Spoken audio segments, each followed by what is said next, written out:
আধাৰ কাৰ্ডটো চাওক এনেকুৱা এটা ইম্পৰ্টেণ্ট ডকুমেণ্ট, যিটো ডকুমেণ্টছ নহ'লে আপোনালোকে একো কৰিবই নোৱাৰিব। গতিকে আপোনালোকৰ সেইটো আধাৰ কাৰ্ড যদি বনোৱা নাই, আপোনালোকে অতি সোনকালে আপোনাৰ ওচৰৰ যি আধাৰ চেণ্টাৰ আছে তাতে গৈ আধাৰ কাৰ্ড বনাওক। আধাৰ চেণ্টাৰ আছে তাতে গৈ আপুনি যোগাযোগ কৰি পেলাই আপোনালোকে আধাৰ কাৰ্ডটো বনাই লওক। কাৰণ ইতিমধ্যে চাওক যিটো চৰকাৰে যিটো জাননী ইতিমধ্যে দিছে যে 18 বছৰৰ ওপৰত আপোনালোকে আৰু যদি আধাৰ কাৰ্ড বনাব নোৱাৰে তেতিয়াহ'লে আপোনালোকৰ বিভিন্ন সমস্যাই আপোনালোক দেখা দিব। কাৰণ চাওক ইতিমধ্যে চাওক যিটো ভোটাৰ ভেৰিফিকেশ্যন হ'ব তাত আধাৰ কাৰ্ডটো মাষ্ট বি আপোনালোকৰ লাগিবই। আপোনালোকৰ ভোটাৰ আইডি বনাব গ'লেও আপোনালোকৰ আধাৰ কাৰ্ড আপোনালোকৰ লাগিবই। বেংক একাউণ্ট এটা খুলিব গ'লে আপোনাৰ আধাৰ কাৰ্ড লাগিব। এটা এড্ৰেছ প্ৰুফ ক'ৰবাত দিবলৈ হ'লেও আপোনাৰ আধাৰ কাৰ্ডৰ। নমস্কাৰ সকলোকে, ডিজি ইনফো আছাম চেনেললৈ পুনৰবাৰ স্বাগতম জনালোঁ। ইতিমধ্যে চৰকাৰে এটা ডাঙৰ জাননী দিলে, যদি আপোনালোকে এতিয়ালৈকে আধাৰ কাৰ্ড বনাব পৰা নাই তেতিয়াহ'লে আপোনালোকে আৰু আধাৰ কাৰ্ড বনাব নোৱাৰিব। আজি আপোনালোকক এই ভিডিঅ'ৰ জৰিয়তে সম্পূৰ্ণ ডিটেইলছ আপোনালোকক জনাম যে আপোনালোকে আধাৰ কাৰ্ড কেনেকৈ বনাব। যদি আপোনালোকে আধাৰ কাৰ্ড বনাব পৰা নাই তেতিয়াহ'লে আপোনাৰ কি অসুবিধা হ'ব। কাৰণ এটা কথা আপোনালোকে জানে, যিটো আধাৰ কাৰ্ড মষ্ট ইম্পৰ্টেণ্ট এটা ডকুমেণ্ট, যিটো ডকুমেণ্টছ নহ'লে আপোনালোকে একো কামেই কৰিব নোৱাৰে।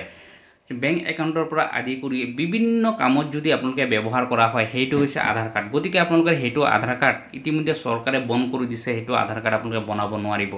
আজি আপোনালোকক এই ভিডিঅ'ৰ জৰিয়তে এই সকলো ডিটেইলছ জনাম যে আপোনালোকে যদি এতিয়া আধাৰ কাৰ্ড বনোৱা নাই আপোনালোকে আধাৰ কাৰ্ড বনাব পাৰিব, কিমান দিন আপোনালোকে বনাব পাৰিব, আপোনালোকে কি ডকুমেণ্টছৰ প্ৰয়োজন হ'ব, ক'ত আপোনালোকে বনাব। গতিকে সকলোকে এটা ৰিকুৱেষ্ট থাকিলে আপোনালোকে ভিডিঅ'টো সম্পূৰ্ণকৈ চাব। তাৰ লগতে যদি আপোনালোকে নতুনকৈ চাই আছে তেতিয়াহ'লে চেনেলটো ছাবস্ক্ৰাইব কৰি ভিডিঅ'টো লাইক আৰু এটা শ্বেয়াৰ কৰি দিব। ইতিমধ্যে চাওক চৰকাৰে যিটো এটা ডাঙৰ জাননী দিলে, যিটো ইতিমধ্যে চৰকাৰে এটা ডাঙৰ সিদ্ধান্ত গ্ৰহণ কৰিছে, যিটো সিদ্ধান্তত যদি আপোনালোকৰ বয়স 18 বছৰতকৈ বেছি হৈ গৈছে তেতিয়াহ'লে আপোনালোকে আৰু আধাৰ কাৰ্ড বনাব নোৱাৰিব। কাৰণ আপোনালোকৰ 18 বছৰৰ ওপৰত হ'লে আপোনালোকৰ যি আধাৰ কাৰ্ড বনাব লাগে, সেইটো আধাৰ কাৰ্ড বনাবলৈ আপোনালোকৰ বিভিন্ন সমস্যা ইতিমধ্যে দেখা দিছে।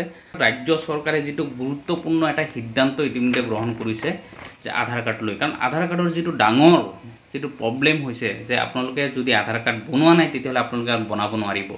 কিন্তু যিটো চৰকাৰে যিটো সিদ্ধান্ত ইতিমধ্যে গ্ৰহণ কৰিছে, ইয়াত চাওক প্ৰথমতে যে যিটো সিদ্ধান্ত ইতিমধ্যে ল'লে, যিটো নোটিছ ইতিমধ্যে দিলে, যদি ৰাজ্যত 18 বছৰতকৈ বেছি, এতিয়া চাওক আপোনালোকৰ বয়স যদি 18 বছৰতকৈ বেছি হৈ গৈছে তেতিয়াহ'লে আপোনালোকে এইটো আধাৰ কাৰ্ড আৰু আপোনালোকে কেতিয়াও বনাব নোৱাৰে।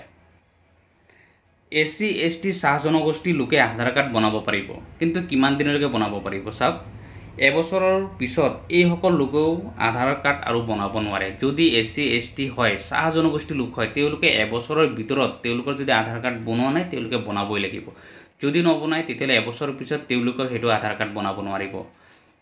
কিন্তু যিবিলাক জেনেৰেল হয় বা অন্যান্য যিসকল মানুহ আছে 18 বছৰতকৈ বেছি হৈ গৈছে, তেওঁলোকে যদি আধাৰ কাৰ্ড বনোৱা নাই তেওঁলোকে এটা মাহ সময় পাব। আপোনালোকে এই এমাহৰ ভিতৰতে আপোনালোকে আধাৰ কাৰ্ড বনাব লাগিব। চাওক ছেপ্টেম্বৰ মাহলৈকে আপোনালোকৰ এইটো সময় দিয়া হৈছে, আৰু অক্টোবৰৰ যিটো প্ৰথম সপ্তাহ আছে, অক্টোবৰৰ প্ৰথম সপ্তাহত আপোনালোকৰ এইবিলাক সকলো কাম বন্ধ হৈ যাব। আপোনালোকে আৰু কেতিয়াও আধাৰ কাৰ্ড বনাব নোৱাৰিব যদি আপোনালোকৰ বয়স 18 বছৰতকৈ বেছি হৈ গৈছে। গতিকে আপোনালোকৰ যদি বয়স 18 বছৰতকৈ বেছি হৈ গৈছে, যদি আপোনালোকৰ বয়স 18 বছৰতকৈ বেছি হৈ গৈছে তেতিয়াহ'লে সোনকালে আপোনালোকে সেই আধাৰ কাৰ্ডটো বনাই লওক। এইটো আধাৰ কাৰ্ড বনাবলৈ হ'লে আপোনালোকৰ ওচৰত যিটো আধাৰ চেণ্টাৰ আছে তাতে গৈ আপোনালোকে বনাব লাগিব। আৰু তাত আপোনালোকে বনাবলৈ হ'লে আপোনালোকৰ ইম্পৰ্টেণ্ট যিটো ডকুমেণ্টছ আছে সেইটো আপোনালোকৰ চাওক ভোটাৰ ID আপোনালোকৰ মাষ্ট বি লাগিবই। যদি আপোনালোকৰ বয়স 18 বছৰতকৈ বেছি হৈছে, আপোনালোকৰ ভোটাৰ ID লগত আপোনাৰ যিটো জন্মৰ চাৰ্টিফিকেট আছে আপোনালোকে এই দুটা ডকুমেণ্টছ দিব লাগিব বৰ্তমান সময়ত, তেতিয়াহ'লেহে আপোনালোকে আধাৰ কাৰ্ড বনাব পাৰিব। ইয়াত চাওক আপোনালোকৰ আধাৰ কাৰ্ড য'ত বনাই আপোনালোকৰ যিটো আধাৰ চেণ্টাৰ আছে তাত দুটা ধৰণৰ আধাৰ চেণ্টাৰ আছে। এটা হৈছে চাওক মাইনৰ আধাৰ চেণ্টাৰ, য'ত 18 বছৰতকৈ তলত আধাৰ কাৰ্ড তেওঁলোকে বনাব পাৰে, আৰু এটা চেণ্টাৰ আছে য'ত 18 বছৰৰ ওপৰতো তেওঁলোকে বনাব পাৰে। গতিকে আপোনালোকৰ বয়স যদি 18 বছৰতকৈ বেছি হৈ গৈছে তেতিয়াহ'লে আপোনালোকে তেনেকুৱা চেণ্টাৰত যাব য'ত 18 বছৰতকৈ বেছি বয়সৰ মানুহৰ তেওঁলোকে আধাৰ কাৰ্ড বনাব পাৰে, আৰু তাত আপোনালোকৰ ডকুমেণ্টছ ভোটাৰ ID আৰু জন্মৰ প্ৰমাণপত্ৰ লৈ গৈ আপোনালোকে তাতে আধাৰ কাৰ্ড বনাব পাৰিব। আৰু যদি আপোনালোকৰ বয়স 18 বছৰতকৈ তলত আছে তেতিয়াহ'লেও আপোনালোকে যিকোনো চেণ্টাৰত গৈ আপোনালোকে সেইটো আধাৰ কাৰ্ড বনাব পাৰিব।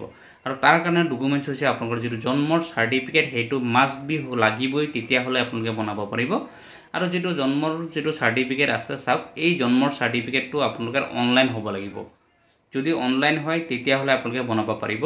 এই জন্মৰ প্ৰমাণপত্ৰৰ লগত মাক বাপেকৰ যিকোনো এটা আধাৰ কাৰ্ড দিব লাগিব। যিজন লগত যাব তেওঁ তাত ফিংগাৰ দিব লাগে, আৰু আপোনালোকে সেই ফিংগাৰ দি পেলাই আপোনালোকৰ যদি 18 বছৰতকৈ তলত ল'ৰা ছোৱালী আছে তেওঁলোকৰ আধাৰ কাৰ্ড আপোনালোকে বনাব পাৰিব গতিকে আপোনালোকে যদি আধাৰ কাৰ্ড এতিয়ালৈকে বনোৱা নাই আপোনালোকে অতি সোনকালে আপোনালোকৰ ওচৰৰ যি আধাৰ চেণ্টাৰ আছে তাতে গৈ আপোনালোক যোগাযোগ কৰি পেলাই আপোনালোকে আধাৰ কাৰ্ডটো বনাই লওক কাৰণ ইতিমধ্যে চাওক যিটো চৰকাৰে যিটো জাননী ইতিমধ্যে দিছে যে 18 বছৰৰ ওপৰত আপোনালোকে আৰু যদি আধাৰ কাৰ্ড বনাব নোৱাৰে তেতিয়াহ'লে আপোনালোকৰ বিভিন্ন সমস্যাই আপোনালোক দেখা দিব কাৰণ চাওক ইতিমধ্যে চাওক যিটো ভোটাৰ ভেৰিফিকেশ্যন হ'ব তাত আধাৰ কাৰ্ডটো মাষ্ট বি আপোনালোকৰ লাগিবই আপোনালোকৰ ভোটাৰ আইডি বনাব গ'লেও আপোনালোকৰ আধাৰ কাৰ্ড আপোনালোকৰ লাগিবই বেংক একাউণ্ট এটা খুলিব গ'লে আপোনাৰ আধাৰ কাৰ্ড লাগিব এটা এড্ৰেছ প্ৰুফ ক'ৰবাত দিবলৈ হ'লেও আপোনাৰ আধাৰ কাৰ্ডৰ প্ৰয়োজন কাৰণ আধাৰ কাৰ্ডটো চাওক এনেকুৱা এটা ইম্পৰ্টেণ্ট ডকুমেণ্টছ যিটো ডকুমেণ্টছ নহ'লে আপোনালোকে একো কৰিবই নোৱাৰিব গতিকে আপোনালোকৰ সেইটো আধাৰ কাৰ্ড যদি বনোৱা নাই আপোনালোকে অতি সোনকালে আপোনাৰ ওচৰৰ যি আধাৰ চেণ্টাৰ আছে তাতে গৈ আধাৰ কাৰ্ড বনাওক আৰু কি ডকুমেণ্টছ লাগিব ইতিমধ্যে আপোনালোকে উল্লেখ কৰিছোঁ 18 বছৰৰ ওপৰত হ'লে আপোনালোকৰ ভোটাৰ আইডি আৰু জন্মৰ প্ৰমাণপত্ৰ লৈ যাব আৰু তলত হ'লে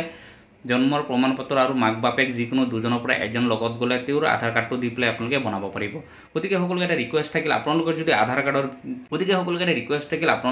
কাৰ্ডৰ বিষয়ে যদি কিবা প্ৰব্লেম পাই আছে আধাৰ কাৰ্ড বনাবলৈও কিবা অসুবিধা পাই আছে এতিয়ালৈকে যদি আধাৰ কাৰ্ড হোৱা নাই কিবা প্ৰচেছ হৈ আছে অন্যান্য সমস্যা পাই আছে তেতিয়াহ'লে আপোনালোকে ভিডিঅ'ত কমেণ্ট কৰিব আপোনালোক সকলোখিনি সলিউশ্যন কৰিবলৈ মই যত্ন কৰিম যাতে আপোনালোকৰ আগলৈকে আপোনালোকে সেই আধাৰ কাৰ্ড আপোনালোকে লাভ কৰিব পাৰে